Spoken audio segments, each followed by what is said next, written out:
Seringkali keadaan memaksa kita untuk menghadapi situasi yang sangat menguji nyali. Rintihan cerit hati yang ketakutan, seperti nggak ada yang mendengar atau peduli. Tinggal bergantung pada diri sendiri.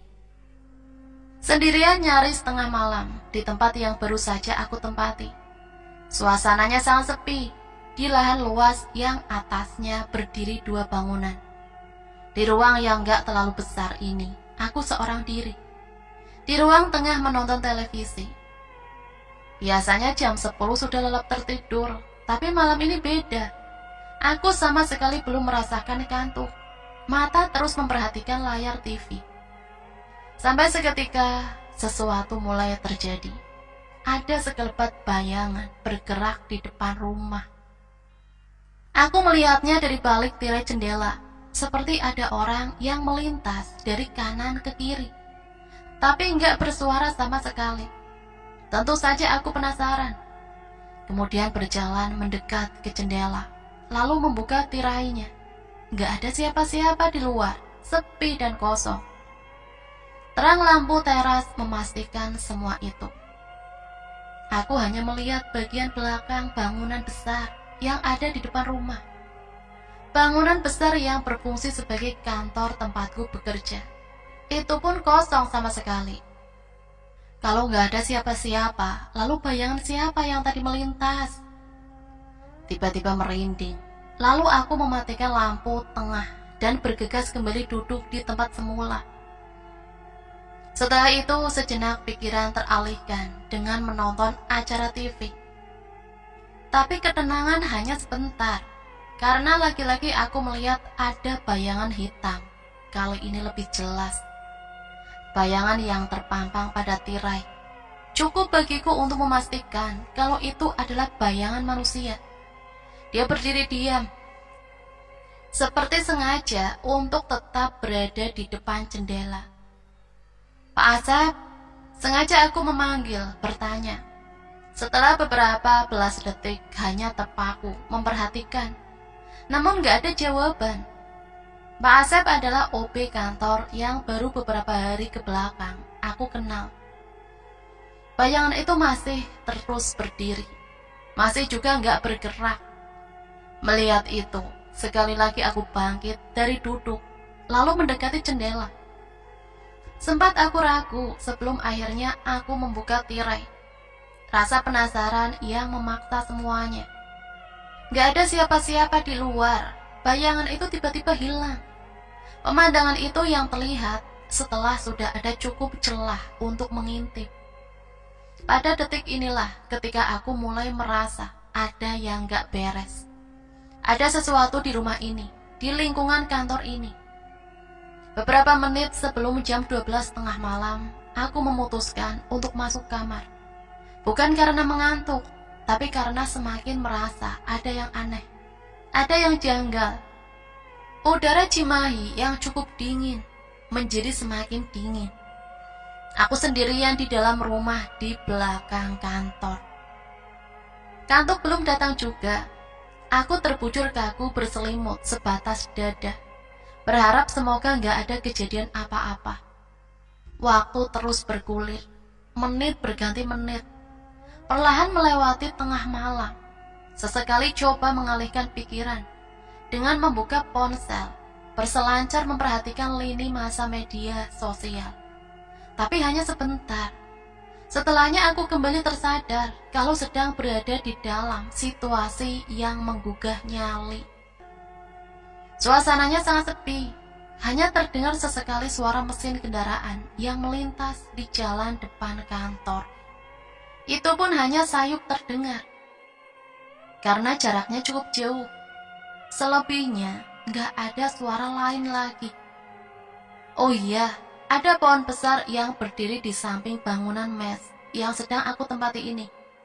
Sesekali angin malam bertiup menggoyangkan daun dan ranting pohon itu.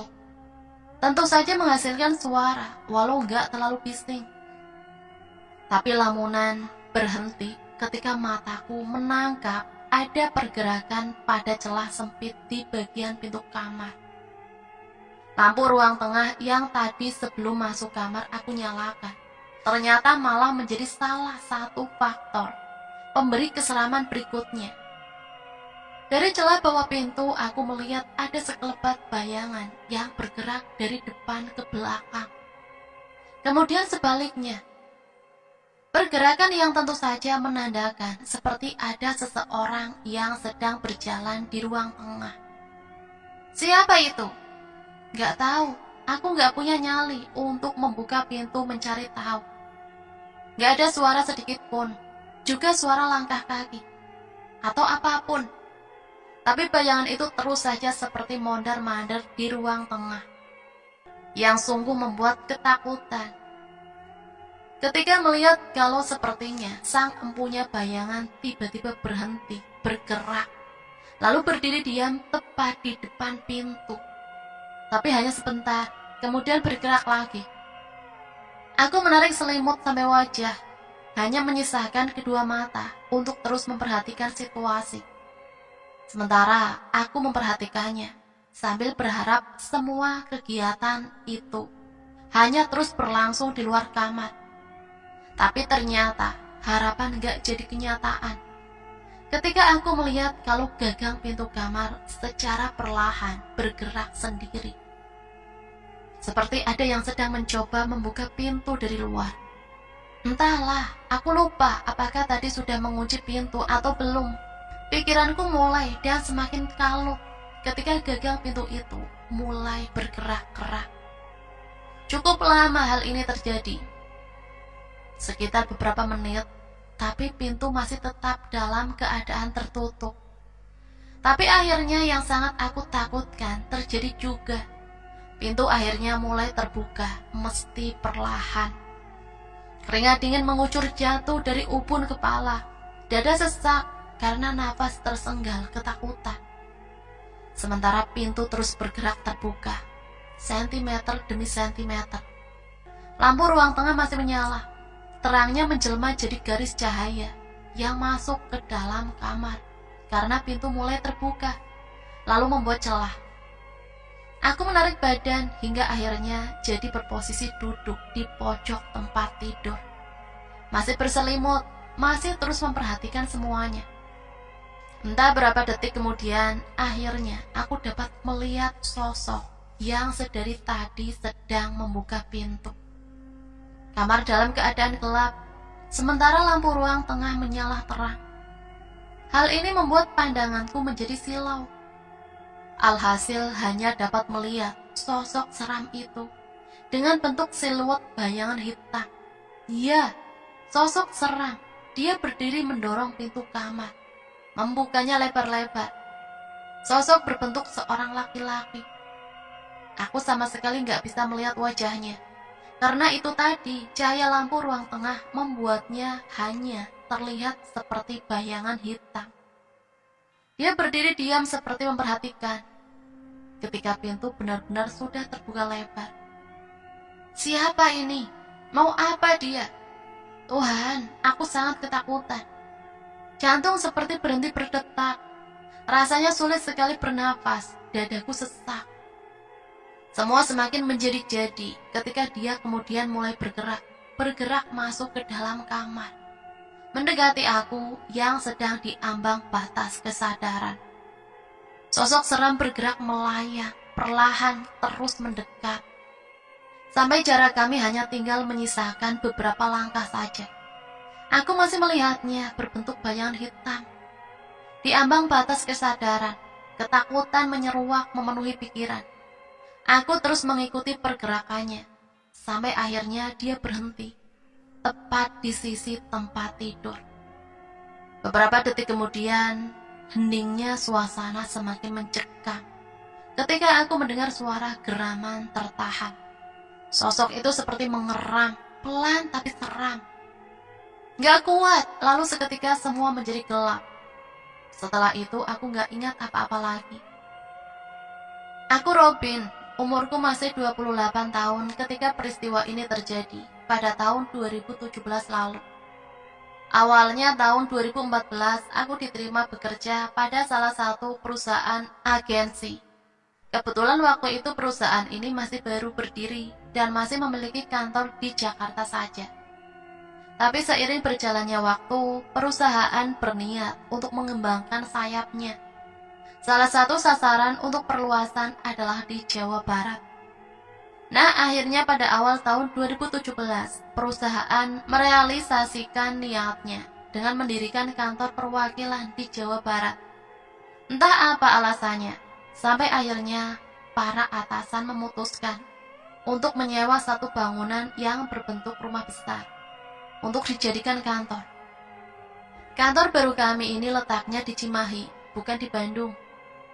Aku yang lahir dan besar di Jakarta, akhirnya malah ditugaskan untuk bekerja di Cimahi. Singkatnya seperti itulah kira-kira. Di kantor ini tanggung jawab dan peranku diperluas lagi. Posisiku langsung di bawah pimpinan cabang. Bin, nanti di Cimahi nggak perlu nyari-nyari kos lagi. Ada rumah kecil di belakang kantor yang bisa jadi tempat tinggal kamu dan karyawan lainnya nanti. Jadiin mes lah kira-kira. Begitu Pak Wisnu setelah kami selesai final meeting mengenai kantor cabang Cimahi ini. Kalimat yang membuat langkahku semakin ringan.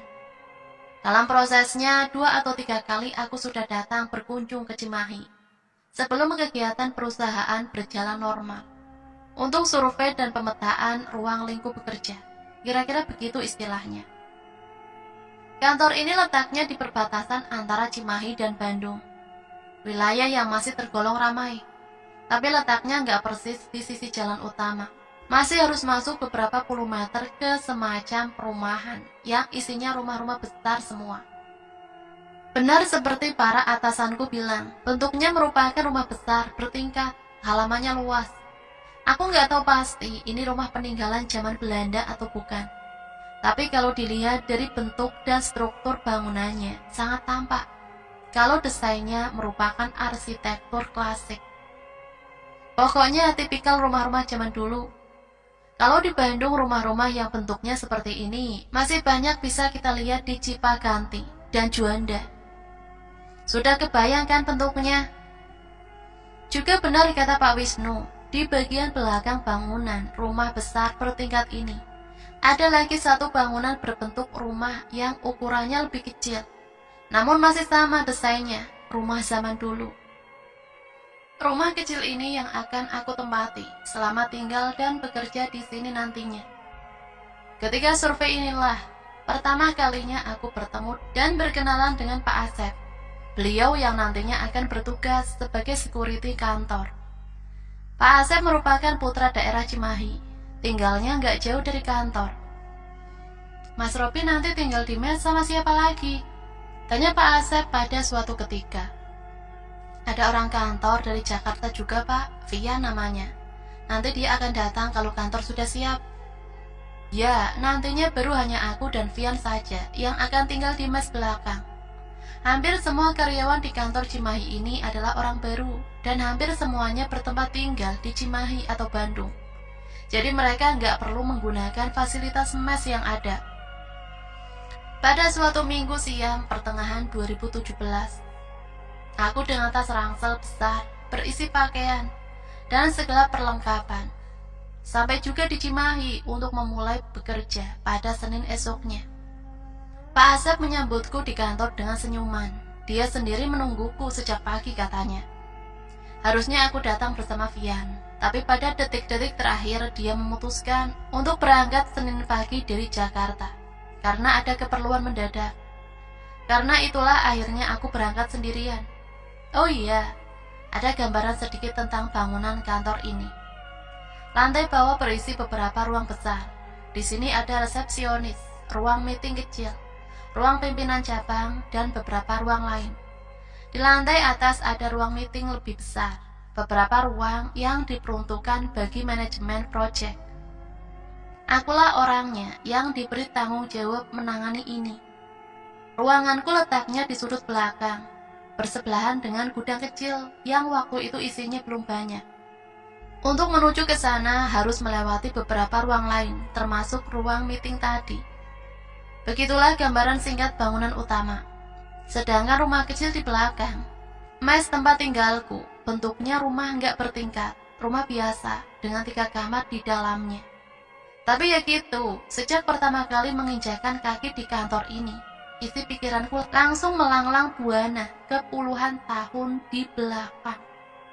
Suasana bangunan rumah ini sangat zaman dulu, mungkin karena bentuknya menunjukkan seperti itu. Selain itu, aku juga merasakan ada yang aneh, perasaan yang gak biasa, sulit menjelaskannya. Di sini beberapa kali aku merasa seperti ada yang sedang memperhatikan, entah siapa. Tapi mengesampingkan itu semua, lingkungan rumah dan perumahan di sini sangat nyaman untuk dijadikan sebagai kantor. Hari Minggu itu aku habiskan berbincang dengan Pak Asep. Banyak bahasa yang tertuang, dari pekerjaan sampai urusan keluarga. Mas Robin, nanti malam saya izin pulang ya. Semalam sudah menginap di sini. Tiba-tiba Pak Asep bilang begitu. Tenang, di sini aman kok. Kalau malam keamanan dipegang oleh security kompleks ini. Saya kenal semuanya. Lanjutnya. Oh iya Pak, silahkan. Tapi kalau bisa pulangnya malam saja ya Pak. Temenin saya ngopi-ngopi dulu. Aku benar-benar lupa kalau Pak Asep tentu saja harus pulang ke rumahnya. Aku pikir dia akan menginap di sini. Aku yang penakut ini akan susah untuk tidur di tempat baru seperti ini. Kalau tahu begini, aku berangkat Senin pagi juga seperti Vian. Malamnya Pak Asep menunaikan janji, menemani aku sampai hampir jam 10 malam. Sebenarnya dalam hati aku berharap Pak Asep mau untuk menginap di sini. Tapi apa daya, aku gak berani memintanya. Benar seperti itu. Mendekati jam 10 malam, Pak Asep pamit pulang. Tenang aja mas, security sini patroli terus kok. Kalau ada apa-apa, telepon saya aja. Begitu kata Pak Asep sebelum pulang. Tapi tetap saja, aku gak bisa tenang. Setelah Pak Asep pulang, aku harus melewati malam pertama di mes kantor baru. Malam pertama yang sungguh sangat menyeramkan. Kisahnya sudah aku ceritakan di awal tadi. Pagi harinya aku tersadar sekitar jam 6:30. Dibangunkan oleh suara ketukan pintu Pak Asep. Syukurlah, aku akhirnya bisa melewati malam yang menyeramkan. Hari-hari berikutnya aku gak sendirian lagi, karena ada Vian yang akhirnya datang dan tinggal bersamaku di mes. Seperti yang aku bilang di awal tadi, lingkungan kantor ini punya aura yang agak aneh. Bangunannya seperti hendak bercerita. Seringkali juga merasa kalau seperti ada yang sedang memperhatikan. Entah siapa. Lalu banyak kejadian yang aku dan teman-teman kantor alami. Tentang bayangan hitam. Ternyata setelah peristiwa malam pertama itu, aku masih beberapa kali melihat penampakannya. Entah itu di depan mes, di dalam mes, di halaman, atau malah di dalam kantor pada jam kerja. Pernah suatu malam ketika dengan terpaksa, aku harus kembali ke ruang kerja karena ada barang yang tertinggal. Ketika sudah berada di lantai atas, dan barang yang aku maksud sudah dalam genggaman, tentu saja aku berniat untuk turun dan kembali ke mes. Tapi betapa terkejutnya ketika aku melihat bayangan hitam itu muncul lagi. Dia berdiri di lorong menuju tangga. Lorong itu adalah satu-satunya jalan yang harus aku lalui kalau mau turun. Nggak ada jalan lain. Beberapa saat lamanya aku diam berdiri, hanya bisa memperhatikan dalam ketakutan. Menunggu sosok hitam itu pergi. Selain bayangan hitam, ada beberapa penampakan dalam bentuk lain. Bukan hanya aku yang melihatnya, tapi rekan kerja lainnya juga. Tapi ada satu sosok seram yang paling sangat aku takuti. Menyebutkan namanya pun aku gak berani. Menurut cerita dari beberapa teman, sosok seram ini beberapa kali muncul di lingkungan kantor. Ada yang pernah melihatnya di ruang meeting, di lantai 1 dan ruang lainnya. Ada juga yang bilang pernah lihat dia sedang berdiri di bawah pohon mangga yang ada di belakang, yang letaknya persis di samping bangunan mesku. Pokoknya seram. Tapi untungnya aku sama sekali belum pernah melihat penampakannya. Belum. Sampai akhirnya aku mengalami satu peristiwa yang melibatkan beliau ini. Pada suatu malam di tahun 2019, aku baru pulang dari kunjungan event di Bandung Timur. Belum terlalu malam, masih jam 10. Saat itu aku sudah tahu kalau Vian sudah pulang ke Jakarta, jadi aku akan sendirian bermalam di mes. Setelah memarkirkan mobil di depan kantor, aku lalu berjalan ke belakang. Tapi sebelumnya, ketika masih di dalam kendaraan, aku melihat Pak Asep masih sedang memberes ruangan depan kantor. Kami hanya bertegur sapa dari kejauhan. Melihat masih ada Pak Asep, aku jadi tenang, gak terlalu sendirian jadinya. Aku yang sudah sangat lelah, sesamanya di dalam mes, aku memutuskan untuk langsung mandi, kemudian istirahat. Benar adanya, selesai mandi aku langsung rebah di tempat tidur, lalu hilang masuk ke alam mimpi. Nyenyak, terlelap. Tapi nggak sampai pagi, entah pukul berapa aku malah terjaga. Terbangun dari tidur. Duk, duk, duk. Ada suara seperti itu di jendela kamar. Seperti ada yang sedang mengetuk-ngetuknya dari luar. Karena itulah aku jadi terbangun. Masih setengah sadar, aku bertanya-tanya dalam hati, suara apa itu gerangan? Terdengar berulang kali dengan jeda yang nggak lama. Aku nggak berani untuk mendekat, apalagi membuka jendela. Nggak ada nyali untuk itu. Yang ada aku malah menarik selimut, menutupi nyaris seluruh badan. Ketakutan. Ingin sekali rasanya aku mengabaikan, lalu tidur lagi. Tapi nggak bisa, aku bukan orang yang bisa seperti itu. Tapi aku sedikit sudah agak tenang ketika bunyi itu hilang. Tapi hanya sebentar. Karena berikutnya suara berganti dengan yang lebih menyeramkan lagi.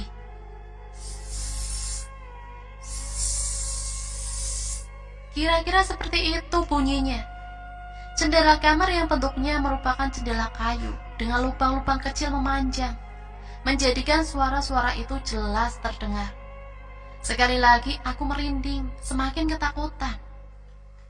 Ditambah sesekali suara duk-duk itu masih terdengar. Sampai akhirnya aku gak tahan lagi, pelan-pelan berdiri lalu berjalan keluar kamar.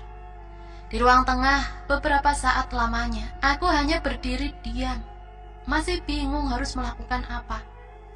Sampai akhirnya aku berpikir untuk menuju mobil saja, lalu pergi keluar meninggalkan tempat ini. Aku gak mau lagi bermalam dalam cekam. Ya sudah, aku bergegas mengambil kunci mobil. Setelah siap untuk pergi, aku lalu melangkah untuk keluar rumah. Setelah sudah berada di depan pintu, timbul rasa ragu untuk membukanya. Gak tahu kenapa, tapi tekadku sudah bulat. Aku harus pergi dari sini. Ketika tangan sudah menggenggam gagang pintu, entah kenapa aku penasaran untuk melihat keluar terlebih dahulu. Tangan kiriku mulai perlahan membuka tirai jendela, membuat celah untuk mengintip. Aku melempar pandangan, menyisir seluruh luar rumah, dari teras sampai batas jangkauan penglihatan. Terus aku perhatikan setiap sudutnya, sampai akhirnya pandanganku berhenti. Ketika melihat ada sosok yang sedang berdiri di bawah remang cahaya, berdiri di jalur sebelah kiri yang akan aku lewati kalau hendak menuju depan kantor. Di samping bangunan kantor, aku melihat makhluk yang paling aku takuti. Aku melihat pocong. Jarak yang cukup jauh, kira-kira 20 meter. Ditambah pencahayaan yang kurang, tapi aku masih bisa melihat sosok menyeramkan itu dalam kermangan. Dia berdiri diam seperti sedang memperhatikan. Refleks, aku langsung menutup tirai, lalu mundur beberapa langkah. Jantungku berdegup kencang, keringat dingin mulai jatuh bercucuran.